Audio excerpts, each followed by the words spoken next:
Meanwhile, in the village, Indigo's adoptive father, Red, along with Red's best friends and Indigo's honorary uncles, Chuck and Bomb, were sitting outside Red's house waiting for Indigo to return. They waited and waited and waited. But Indigo didn't turn up. Red was beginning to get worried. "He should have been back by now," Red said, pacing back and forth. "Aw, Red, chill out. I'm sure Indigo's fine," Chuck said. "He's probably somewhere playing with his friends. You know how little birds his age are." "But he's never been gone for this long." Just then, Terrence came along with a worried expression on his face. "Terrence, what's wrong?" "You can't find Kevin anywhere?" "Oh, uh-oh. Well, did you manage to see Indigo anywhere by chance?" "No? Well, what about Fly? Or Zach?" "You haven't seen them either?" "Well, that's just weird. They couldn't have just disappeared into thin air." "Can kids do that?" Bomb asked. "No!" said Red and Chuck in unison. "But they couldn't have gone far. They should know better than to just—" "Hey, there's something coming this way," Bomb interrupted Chuck, pointing down the road. The four birds looked to where Bomb was pointing and saw two small figures heading towards them at a fast pace.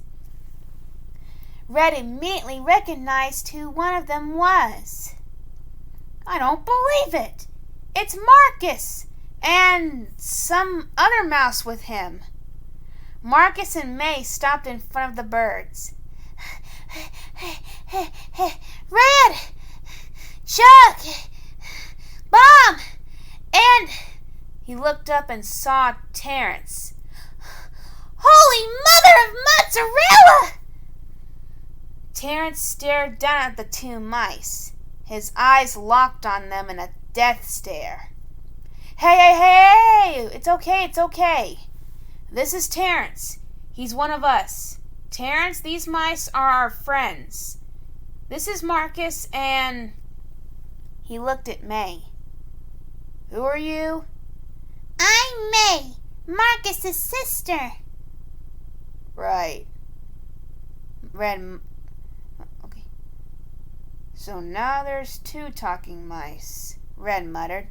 Then he returned. Then in his normal voice he said, "Anywho, do you two know where Indigo and his friends are?" "Yes, we do. They're up in the mountains, trapped in a cave." "What?" Red gasped. Chuck also gasped. "Trapped? In a cave?" "I knew something was wrong. Come on, guys, we've got to go save them." "Yeah, let's do it," Bomb agreed. Terrence nodded his head. "Lead the way, Marcus and May." Hey, that rhymed. I'm a poet, and I didn't even— Chuck! Right. The boys. Lead on, mice buddies. Right, let's go! So Marcus and May took off towards the mountains with the four angry birds right behind them. Meanwhile, inside the cave, way up in the mountains, Indigo and his friends were still trapped. And still scared. Fly was feeling worst of all. The others had had the right idea to tell the grown-ups where they were going, but he just wouldn't listen.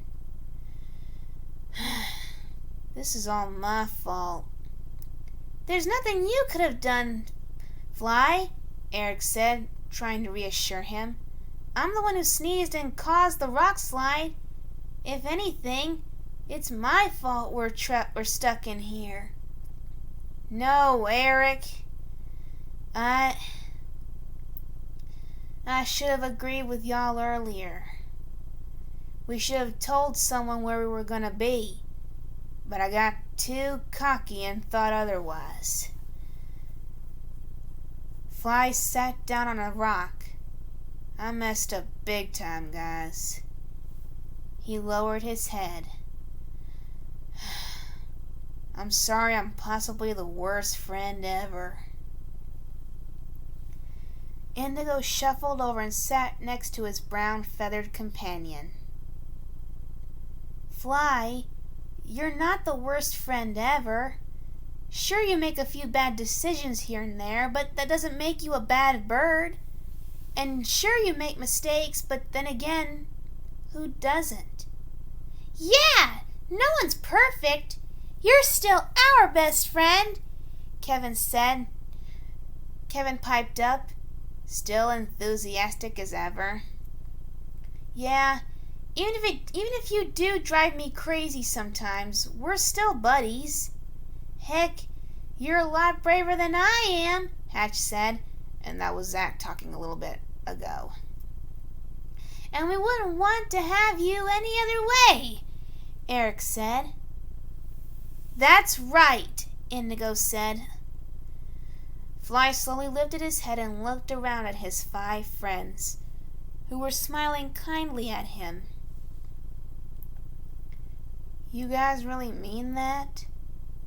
Of course we do, Fly, Zach said, putting a wing over his friend's shoulder. A small smile spread across Fly's beak. Then Kevin gave him a big, squeezing hug. I'm so happy we're still friends. Yeah, me too, Kev.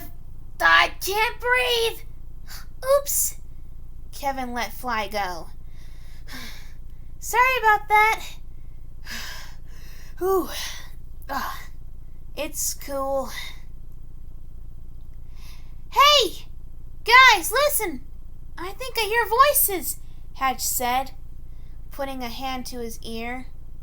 The boys suddenly went quiet. Yes, Hatch was right. There were voices outside the blocked entrance. Indigo! Kids! Are you here? It's us!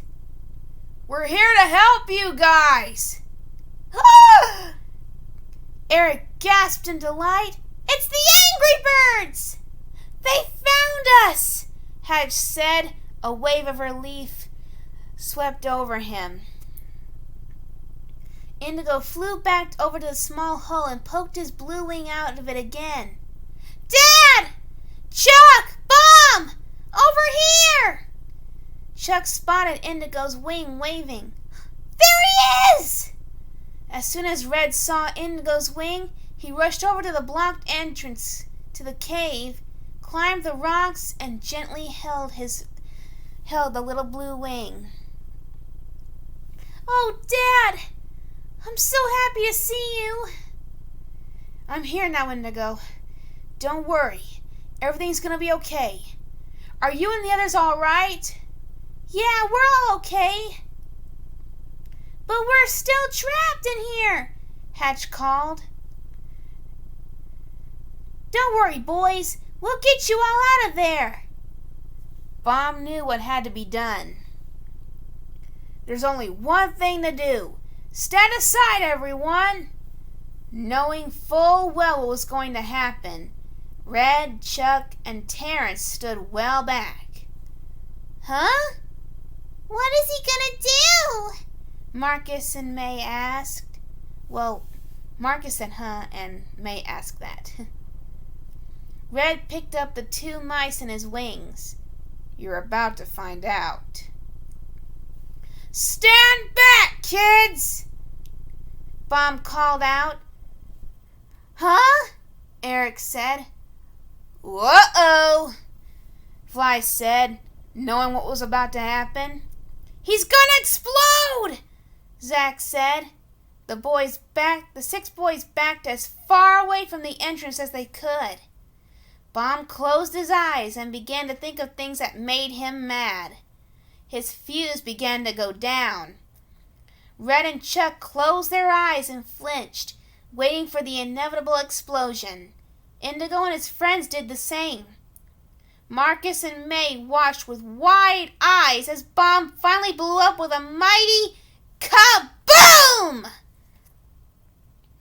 Rocks and dust flew everywhere. When it all cleared, Red, Chuck, and Terrence, and even the two mice were covered with thick gray rock powder and soot. Bomb's feathers were singed and smoking. Indigo was the first one to open his eyes. Guys, we're free! Kevin opened his eyes as well. Yay! He saw Terrence. Terrence! He hopped over to him and hugged him. Oh, I thought I'd never see you again. I missed you so much. He hugged the big, giant red bird. Terrence smiled happily. The other boys exited the cave, happy to finally be out of there. Naturally, Indigo was overjoyed to see his family again. He rushed over to Bomb and hugged him happily. Oh, thank you so much, Bomb. Anytime, little buddy. Bomb hugged him back.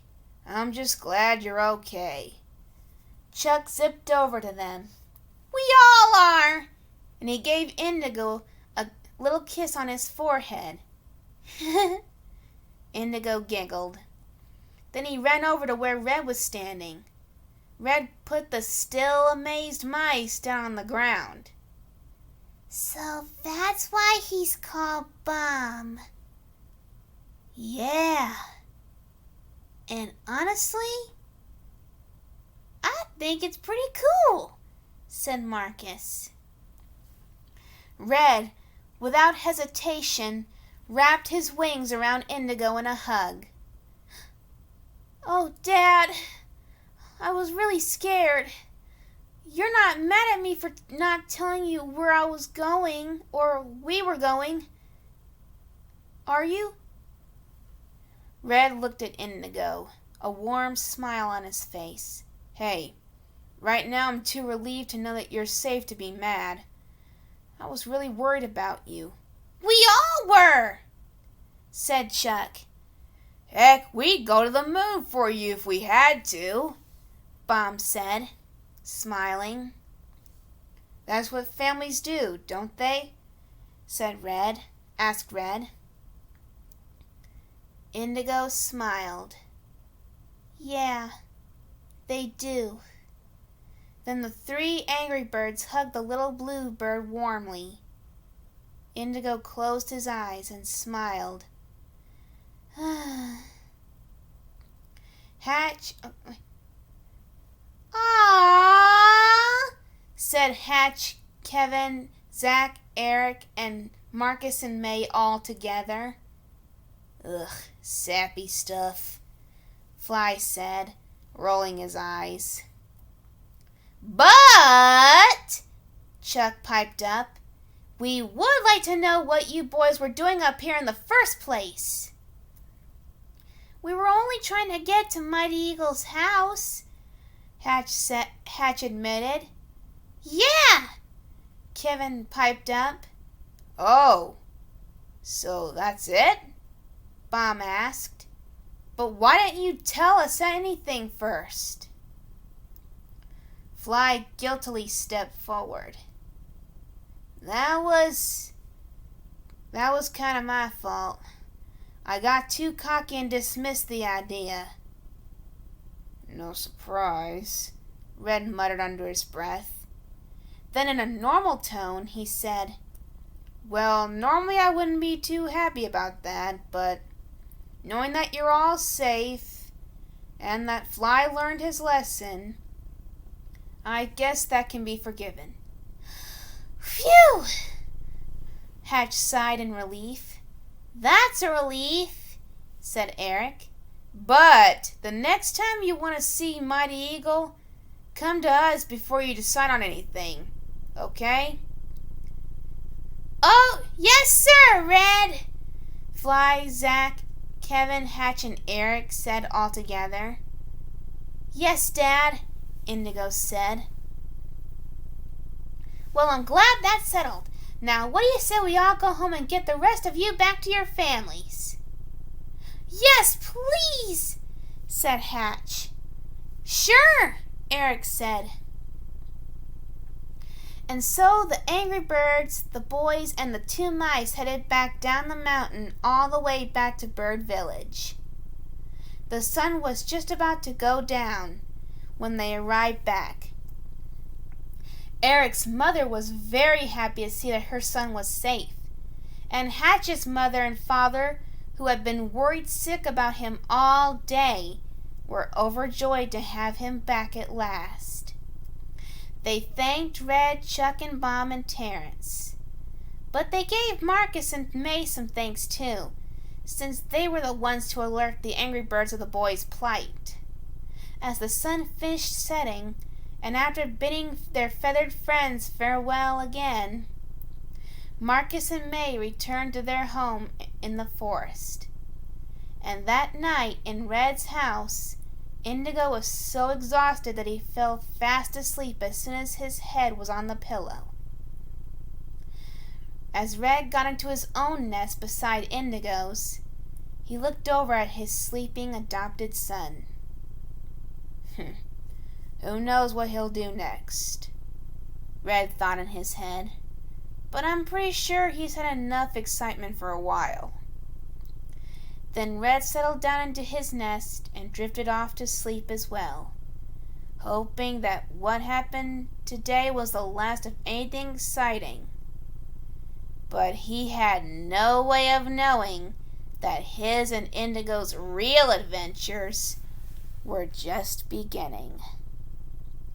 The end.